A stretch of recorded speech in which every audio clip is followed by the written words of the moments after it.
Duke folur gjatë publicitetit vjuan diskutime se takon roli që duhet të ketë policia e shtetit në ndërmarrjen e hapave konkrete për t'i dhënë goditjen e merituar rritjes së kriminalitetit, fenomeneve të vrasjeve me pagesë që gjithmonë më shumë flitet. Ndërkohë, zoti Qafoku, dua t'ju pyes edhe nga kurioziteti se ku stërviten këta që quhen vrasës me pagesë. Ka një akademi vrasësh që janë aq të përgatitur, aq preciz. Pyetje shumë e bukur. Duke qenë se kemi patur akademi Barinsh në sirtarin e premtimeve. Andrea, kjo lidhet edhe me një fenomen tjetër. Ne kemi futur në zhargonin edhe të kronikës zezë, po themi, po edhe në media, familje mafioze. Në fakt, janë familje kriminale. Dhe kjo janë një organizim tjetër përveç grupit strukturuar kriminal dhe organizatave kriminale. Këtu tani futet edhe pjesa, po themi, krahu i armatosur i kësaj familje kriminale. Dhe ti do të dish që si stërviten këta vrasit. Ata përqitje ka poligon plot Shqipëria. Pra poligonet thuaj se kryesisht janë poligonet dhe shkon, sepse ajo nuk është ndaluar ti të shkosh atje të bësh stërvitje. Atje është çdo qytetar mbi 18, nuk e di sa është mosha, ndoshta edhe më shumë, se nuk e di këtë, dhe ti bën prova atje, ti bën exercise atje dhe je në rregull. Pjesa tjetër, ajo pjesa e stërvitjes fizike, ajo është pastaj për të diskutuar. Por besoj që edhe këtu palestrat në Tiranë nuk janë vetëm pjesë e atyre që duan të mbajnë trupin në formë. Një vrasje që ka ndodhur në Tiranë në vitin 2002, më kujtohet, përpara se të ekzekutoheshin, ata kishin bërë stërvitje në palestër 3-4 orë dhe një oficer i lartë i policisë kur ishte drejtor, zoti Myftari, i zbuloi ata autorët, pikërisht sepse kur shkojnë palestër te garderoba atje, ai vajti kontrolloi garderobën dhe i gjeti armë. Tani në palestër me armë, çfarë bëjnë këta? Në palestër shkohet me tuta sporti, me një shishe ujë dhe peshqirin, kaq të si u futën atje në palestër ata vrasit. Vrasës, do të thënë, kanë bërë ekzekutive të rënda në kryeqytet. Kështu që është komplekse. Si prralla, si legjenda, po kanë ndodhur, kanë tronditer vendin. Madje këto janë edhe të shkruara, po të hapësh arkivin e gazetave 10-15, sepse atëherë kishte edhe gazeta, se s'ka gazeta. Ai me të drejtë i tha këto fjalë, pa ti si thot, jo se si thoni ju këtu në aty, po edhe mënyra e funksionimit të gazetarëve në atë kohë ishte e tillë që kalon disa filtra, disa gjë mirë ishte atëherë. Po ku kishe shanse ti më, jo pse isha unë kryeredaktor, po kush do kryeredaktor? Pyetja kryesore është, si e vërteton ti këtë po të çojnë gjykat ty këtë informacion, sepse redaksia do mbrohet dhe nuk je vetëm ti i ekspozuar. Përse sot është gazetaria e klikimeve. Po jo, në atë kohë, por nuk kishe shanse. Kështu që të gjitha informacionet, edhe ato që shkruajshin, verifikoheshin, nuk kishe shans, edhe këtë që ti the ku stërviten. Ta pyes edhe profesorin se mbase ka informacione më të akoma më të hollësishme lidhur me këtë drejtim.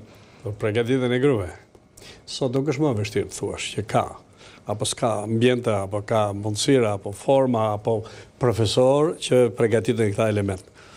Gjen plot, ka poligonet përgatitura, ka poligonet natyrore, ka pse jo edhe një profesionist që bëjnë stërvitje të tilla. Nuk është tu problemi më i madh. Problemi i madh është sa arrim ne, punojësit e policisë, apo shërbime tjera, apo format të ndryshme informacioni që të marrë ku janë këta element, ku rrinë, ku shkojnë, ku organizohen. Është bërë bota ka që vogël sa që dim gjithë se ata janë edhe jashtë.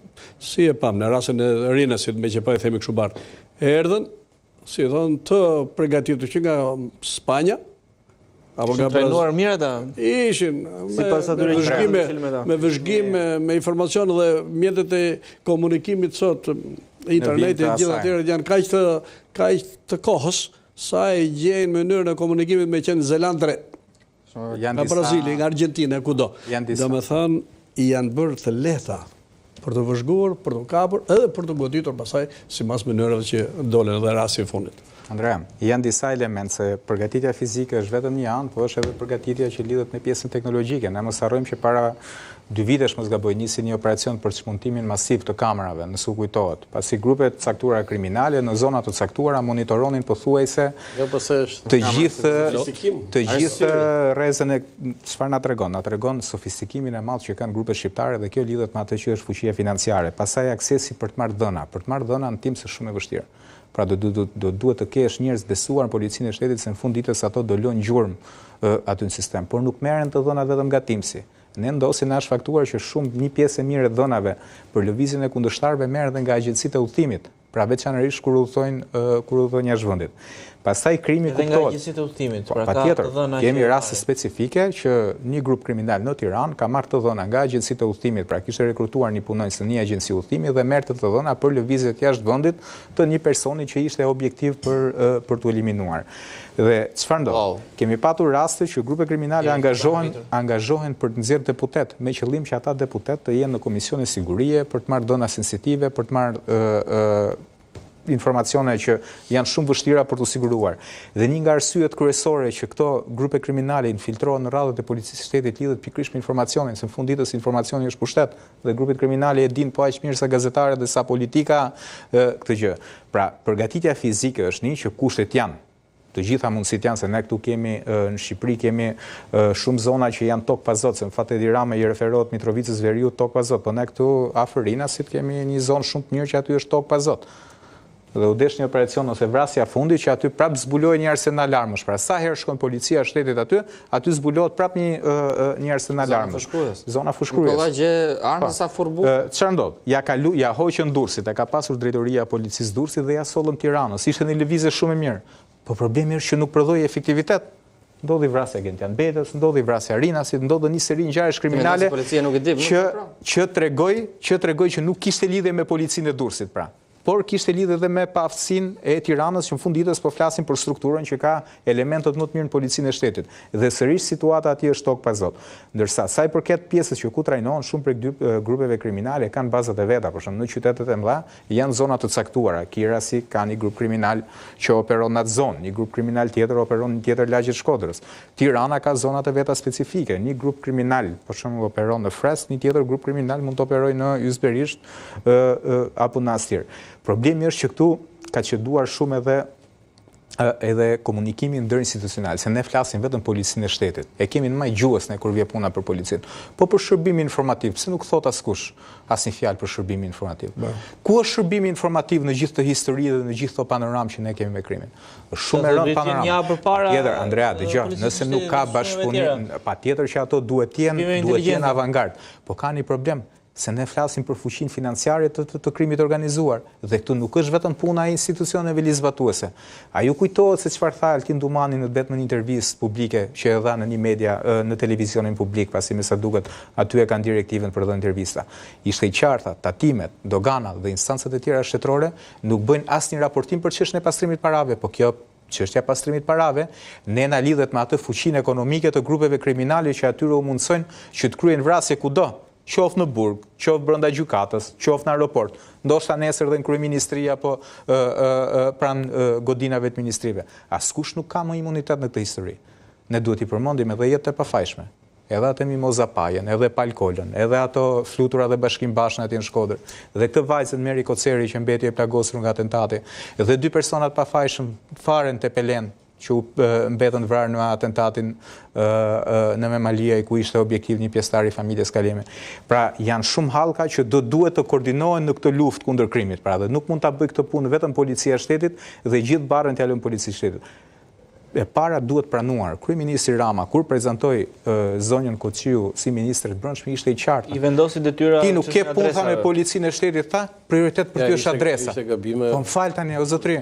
Politikën e policisë, e ministrisë, politikë shtetërore, është politikë, është vullnet shtetëror. Përjashtohet ministri, ka përgjegjësi. Vërë zotë që fo ka monopatinat. Këto janë derivat pasaj i këtyre vendimeve. Ishte momenti që duhesh ajo. Jo, nuk përcaktohet, sepse ajo devijoi, largoi i hoqi pikërisht atë që ajo e ka numri 1. Politikën e sigurisë e ka ministri. Kjo është problemi që të nuk pranojnë dështimet dhe nuk reflektojnë. Lutem, jo tek të ndalemi tek pjesa e temës për cilën. Këto janë themeli asaj temës që po diskutojmë. Të gjitha lidhen aty. Se të gjitha themet e vrasjes me pagesë, Andrea. Jemi tek vrasjes me pagesë. Kemi të qartë për publikun, dhe ta themi të vërtetën, siç është se boll kanë dëgjuar histori filmash, jo po komando, jo ish komando, jo të përgatitjet ushtarake. Pasur raste dhe komando, për shumë, Eftimiu ka qenë komando. Komando ka dhe raste të tilla. Ka dhe raste të tilla. Në Shqipëri Përjashton rastin e lokalit monopol kur ndodhi përplasje me armë zjarri, që kemi pasur një komando aty. Po, nuk përjashtohen aty. Në Shqipëri aktualisht kemi vetëm punëtor krimi, vrasës me pagesë, e cilët e shohin si profesion, si punë. Janë vrasë me pagesë. Në mund themi që janë komando super përgatitur, përdorin një armë të fundit, përdori këtë bërë këtë përgatikimet të janë. Ku gjenë armët të Igli? Se ke bërë para ca kohësh një ulumtim rreth. Shumë ta thash pak përpara për të ndihmuar, jo për gjë tjetër. Por po në armë nuk është problem. Po nuk janë akoma vetëm ato në theshtatës, janë armë të reja, janë armë... Sot trafikohen armë nga gjitha drejtimet. Kemi parë rast trafikim armësh me post, pistolet me post. Ke problem fare për këtë çështje. Dash nga Malizi, dash nga Kosova, dash nga drejtime tjera. Kosova dhe Malizi përgjithsisht. Ke sasi. Për shembull, më shkruar një qytetar, më thotë ju lutem pyetini pak drejtorin, duke qenë se foli më herët për shtetin që mblodhi armët, si mund të mblidhen armët në kohën që jetojmë, thotë. Jam i ri, thot, dua të jetoj në vendin tim, nuk dua të largohem. Ka drejt. Ka të drejt. Ajo është zgjidhje shumë e lehtë për mua, për mendimin tim, bile kur është bërë një program qeveritar para pak kohësh, pra si hiqet nga dora armë këtyre fillarave me pagesë. Është realizuar dhe është realizohet mjaft mirë, po duam. Ja duam, si bë. Strukturat policore. Edhe në të kaluarën periudhë që kemi qenë bashkë, siç po tregoj unë, që u lanë për gjysmë, pastaj le të kenë strukturë të tillë, të veçantë vetë për grullimin e armëve. Dhe kjo realizohet. Me kë? Me pushtetin e bazë, me shoqërinë, me të gjithë. Do t'ja vetëm një gjë. E nisi Sajmir Tahiri, ish ministri i Brendshëm, një angazhim të tillë, ishte qytetar pas 2005-s. Është dukur policimin komunitetit zoti Miftari. S'ka më. Ti bën e feshtatën, policim komunitet. Sot s'ka policim komunitet. Ka një rregull elementar. Që t'japin përgjigje edhe qytetarit që është duke na ndjekur nga shtëpia. Ne kemi bërë ndryshime të mëdha në mbështet ligjeve të fundit që kemi nxjerrë disa ligje nga Nathananda Kurisha që u bë ligji i parë, domethënë periudhës shërbimit policor, se ka qenë strukturë ushtarake policia, u bë shërbim policor dhe ky është duhet jetë, ky është në shkallë bote, jo vetëm shërbim. Nuk po them për ato vende që kanë me struktura ushtarake. Dhe realisht piramida policisë duhet të jetë në mënyrë të tillë që bazamenti të jetë më i madh, sepse po e përmend edhe Rolandi. Pra, në bazë të ketë sa më shumë efektiv policia. Jo ti bëjmë në qendrën e vetë gjithë, drejtuese edhe tjera dhe pastaj këta merren vetëm me urdhë në mënyrë kategorike. Në bazë, ish punëtori policisë, po e them shumë emrin që duhesh, dinte dhe ku e kishte furrikun e pulës fshatari. Furrikun e din dhe tani këto, po shohim kulla. Jo në atë aspekt, jo thjesht për të parë pulën e për të hëngrë vezën. Është fjale që dinte dhe shqetësohesh dhe po t'i do të fshatarit edhe të vjedhësh një pulë. Do të thush që kemi qenë në situata tjera, kohra tjera, edhe më pas viteve të demokracisë. Në Orosh të Fusharzit është pikërisht një bashkëpunim i banorëve zonës me policin. Unë do të thoj edhe një rast tjetër. Edhe për një aksident automobilistik kemi një eksperiencë nga bota që në Amerikë kur dihet fare mirë që policia mbahet mbi taksat e taksa paguese të tjera. Për një minutë, për një aksident që ndodhi, njoftuan policinë e vendit ku ishte ngjarja 224 informacione. Njeri thoshte e kishte ky person, tjetër shëndej. Domethënë, shoqëria shqiptare edhe në vetvete duhet të ketë këto denoncime, informacione domosdoshme për policinë në kohë. Nëse ka, po ka edhe shqetësime, patjetër. Nëse ka shqetësim në shkallës që duhet edhe populli, edhe individi, po është teren si rasti konkret që po themi për rastin e Fusharsit, me cilin ka punuar 6 vjet dhe atje, më vjen mirë. Dhe duhet ta kemi këtë, por ne mund të shohim edhe ngjarje të ndryshme në terren, edhe nuk njoftojmë policinë ashtu si duhet. Po jo se njoftojnë se policia për të ndalur pak te kjo ngjarje e Shkodrës.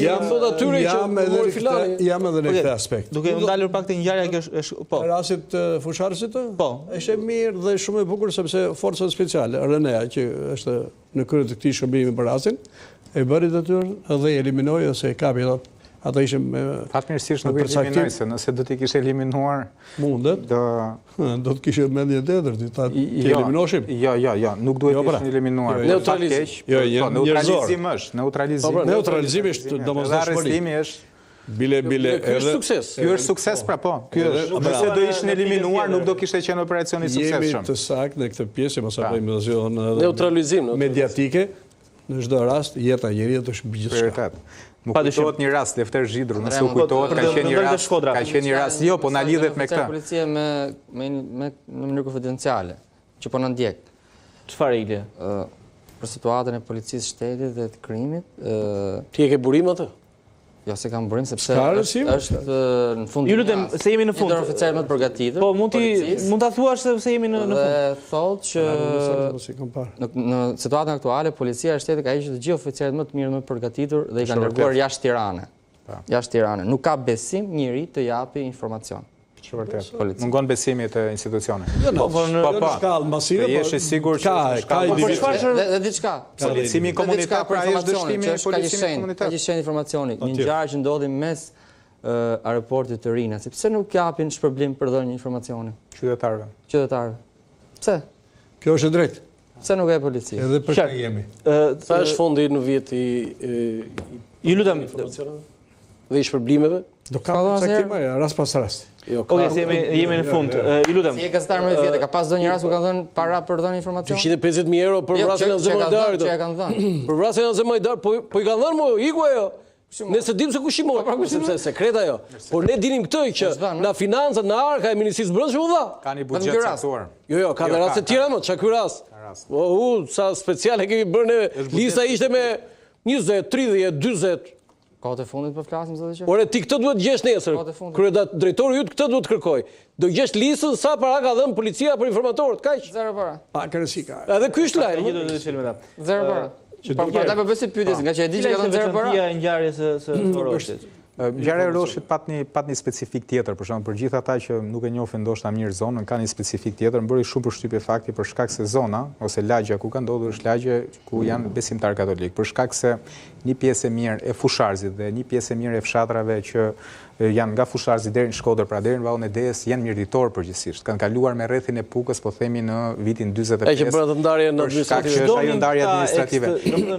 Tani raportohet nga informacionet që kemi për një lidhje me pronarin e banesës, pra për një lidhje fare fisnore që lidhet me këtë. Dhe kjo i ka çuar atje. Dhe normalisht që dy besimtarë, po themi, të devotshëm, kanë rënë në sy banorëve gjatë kohës që po shkonin në xhami në fshatin Kryezi, që është edhe kryeqendra e kësaj. Dhe kjo ka bërë që banorët të shqetësuar të lidhen me policinë e zonës dhe ta informojnë. Dhe më pas policia Pukës është vënë në lëvizje dhe aty ka kuptuar që jemi përballë një rreziku real që nëse nuk menaxhohet si duhet, mund të eskaloj. Janë pafund me rastet në veri të vendit që përgjithsisht ka eskaluar. Ne kemi pasur një rast në fshat të Lezhës, mos gaboj, vitet e fundit, kur mbeti vrar, nëse u kujtohet, shoferi i Reneas së Shkodrës. Kemi pasur rastin e vrasjes së oficerit Semir Hoxha në Lezhë. Kemi pasur raste në Mirdit, ka pasur disa raste shumë specifike. Dhe çfarë ndodh? Në këto kushte është njoftuar Enea dhe njësia antiterrori, të cilat kanë zbarkuar në ngjarje dhe në rastin konkret, në perceptimin tim, është bërë një punë shumë e mirë, pasi është evituar eliminimi 2 personave të rinj, janë shumë të rinj morë, se ne kemi pasur raste tjera kur grupet Renea, për shembull, solla pak para rastin Lefter Zhidrut në Elbasan, ka qenë një rast që nëse mund bëj pak punë më mirë dhe mund shkoj në evitimin e eliminimit të zotit Zhidru, i cili qëllonte nga brenda apartamentit. Në rastin konkret ka pasur negociata, janë përdorur familjarët e Çumrakut, njëri prej personave që ndodhej brenda në banesë, është përdorur babai, i vllai dhe motra, dhe gjatë negociatave që kanë zgjatur rreth 6 orë, është mundur që të binden që të vetë dorëzohen. Pastaj është bërë kontrolli banesës, janë gjetur arma aty, rreth 4-5 armë, janë gjetur dhe municionet të tjera luftarake dhe fishek. Hamza Uka ka qenë një person i cili ka qenë në lupën e strukturave të policisë shtetit, pra të antiterrorit, ka qenë pjesë e forcave komando dhe janë disa raste për gjithë vërtetës që forcat komando përfshihen në këtë. Më ka bërë shumë përshtypje zona Pogradecit ka prodhuar disa personazhe të tillë, fshatra si Leshnica, disa fshatra të Pogradecit kanë prodhuar disa profile të tillë. Gjatë 2016-2017. Tani do duhet të shohim pak dëshmitë e tyre për të kuptuar pak më shumë se cili ishte misioni, cili ishte qëllimi, se ka pasur edhe një gatres të terrorizmit. Se ka pas, jo, kam përshtypjen që nëse Shqipëria ka një sukses në raport bashkëjetesa fetare. Në raport, jo, për te fakti që bashkëjetesa fetare është një vlerë, po nëse institucionet legislative shqiptare kanë një sukses në raport me fushat e ndryshme kundër krimit organizuar, pa tjetër që lufta kundër terrorizmit Shqipëria, në perceptimin tim, rënditet një nga ato vende që ka sukses. Pra pasi është edhe mbështetja partnerëve kryesisht amerikan që ka asistuar shumë në raste të tilla.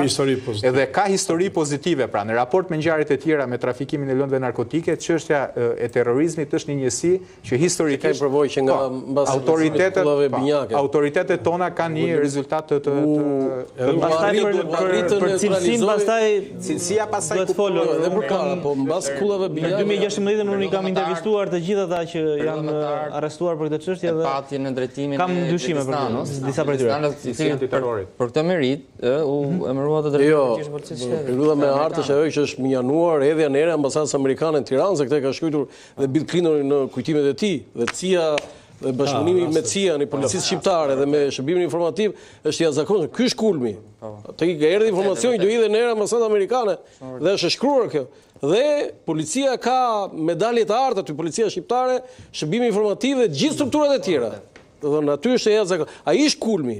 Kështu që në çfarë viti bëhet fjalë të Qafoku për qytetarët që mbas rrëzimit të kullave binjake, do të thonë në 2001 ishin rrëzimi të kullave binjake.